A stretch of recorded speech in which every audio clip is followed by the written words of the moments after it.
of thousands of members of the United Auto Workers are on strike after talks with General Motors break down.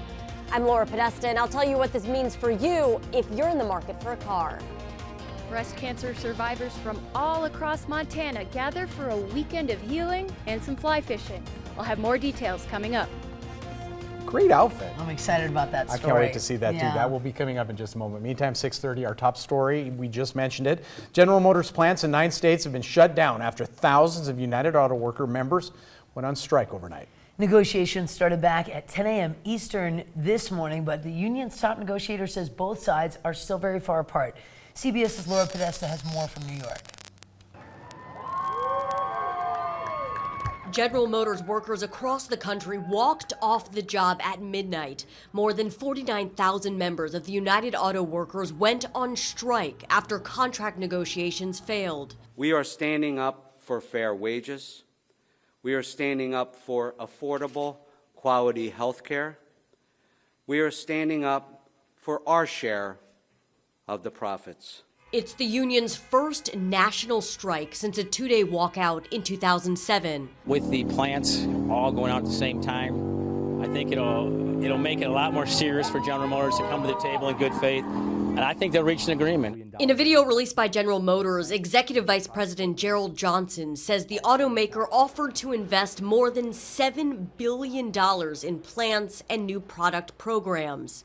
We've also offered wage increases and/or lump sum increases over the life of this contract. The strike shuts down over 50 facilities in 9 states. People's been worried for quite a while now. Josh Moen works for a parts supplier in Indiana that deals with GM. We have a lot of customers and we have a little bit of stuff stockpiled, but I don't know how long it'll last us if the strike goes on for quite a while. Strike pay for UAW members is $250 per week. Analysts at Cox Automotive say GM has 11 weeks worth of cars, trucks, and SUVs. Laura Podesta, CBS News.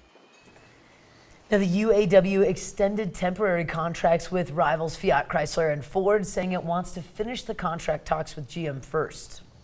6:32 now. Meteorologist Matt Atwell steps in to join us. When I got to work this morning about 2:30, it was 64 degrees outside. Wow. And almost looked like bright sunshine, right? Yeah, and I've been watching your 7-day forecast. That's going to seem like a daytime high here later it's going to be on. sliding as we get later into the week. We've got one more day of warmer temperatures, but along with that, we're going to have to deal with wind as well. Right now, most area temperatures into the 50, 60 degrees in Livingston. 34 in West Yellowstone right now. Cloud cover definitely on the increase at this moment. We'll see off and on cloud cover, but the wind picks up this afternoon. I do expect to see that wind gusting between 20 and 30 miles an hour later today.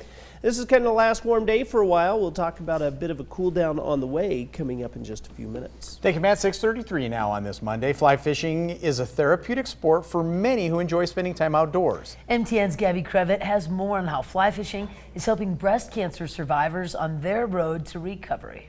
Casting for Recovery is a healing program for breast cancer survivors that connects women with the outdoors through fly fishing retreats. When the program was started, it was started by a reconstructive surgeon who thought the emotions of fly fishing would be very therapeutic for women with breast cancer. Therapeutic both physically and emotionally. Casting for Recovery started in 1996 for breast cancer survivors of any age, in any stage, and in any point in their treatment.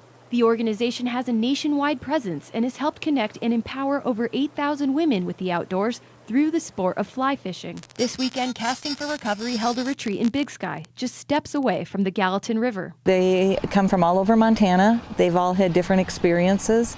We've all been able to share our experiences, and so it's been very valuable. This year, 14 breast cancer survivors from all of Montana gathered at the 320 Ranch in Big Sky for the Casting for Recovery retreat. By the end of the weekend, ladies were putting their new angling skills to test on one of the most picturesque rivers in all of America. Libby Child is a breast cancer survivor and traveled from Bozeman after being selected to attend the 3-day-long retreat. Getting to be together with women who have experienced some of the same things that I've gone through with having breast cancer, it's just been really comforting and as well as strengthening. Casting for Recovery is made possible thanks to volunteers who traveled from across the state to help guide the new anglers and provide support on the river. The organization takes care of all the costs of the retreat and sends women home with their own fly rod. I am super grateful. That's one of the things that I just keep feeling overwhelmed by is gratefulness, just because of all of the volunteers that have participated, but also the women that have participated. It just brings a new strength to me, as well as just a lot of gratefulness. In Big Sky, Gabby Crevitt, MTN News. Such a feel-good story. Now, Casting for Recovery is made up of, get this, more than 1,600 volunteers nationwide, and it started leading the international retreats in Canada, Australia, and Italy. You can learn how to donate to the organization on our website, and actually, their big fundraiser is at the end of the month in Hamilton.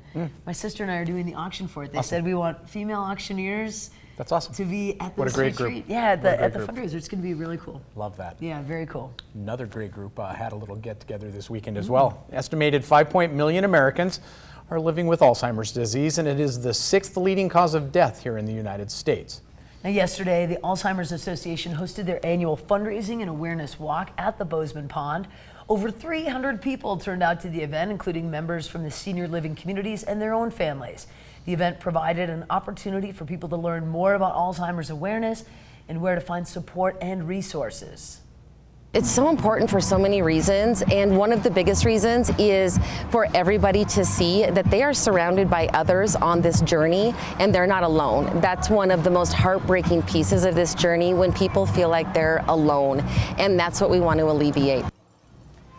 Now, Bozeman's Walk to End Alzheimer's broke its fundraising goal, raised over just about $75,000. You can learn how to join the fight to end Alzheimer's on our website as well. Awesome. Beautiful weather for that, too. So fantastic to see that. Great group of people. Shifting gears just a bit here at 6:37, the Bozeman Beautification Advisory Board currently accepting nominations for eye-catching projects, I should say, that add to the beauty of being here in Bozeman. This is great. Now, all of us are encouraged to nominate our local neighbors, businesses, development projects that make our community a place more beautiful, a place more beautiful to live. That's what I'm trying to say.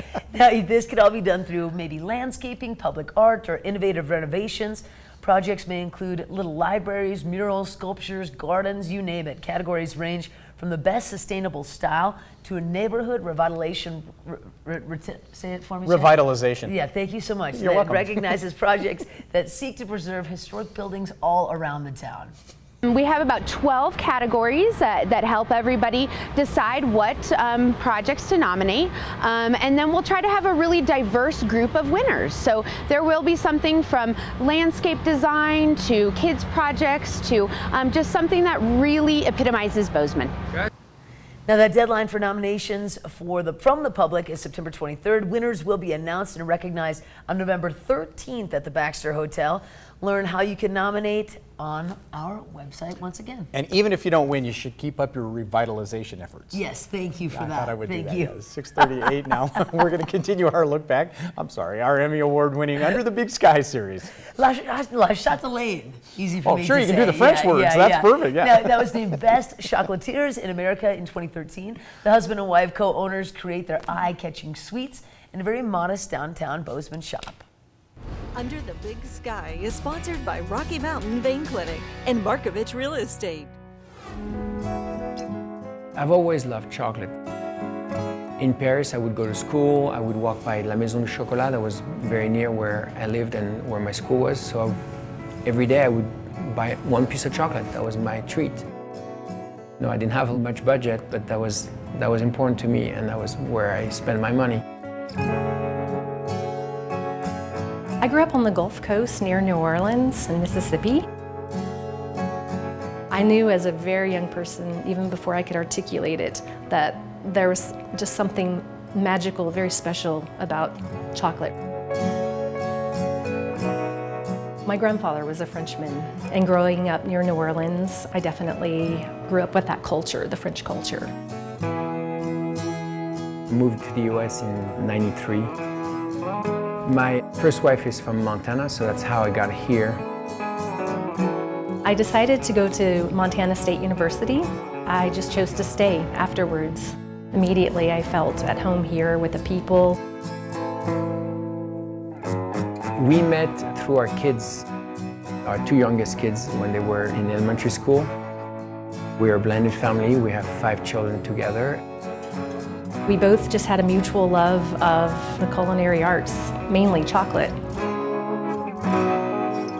He was working for an engineering firm. I was working as a writer for an investment relations company. I felt restless, and I knew I needed to be in the kitchen. Sean had the idea of the chocolate shop. There was a chocolate shop in Bozeman that just closed, so we thought there's an opportunity there. We thought, oh, why not try something like this? And so we opened our first shop. And I'm so glad they did open that first shop. Now you can watch more of La Chatelaine's story online at underthebigsky.com.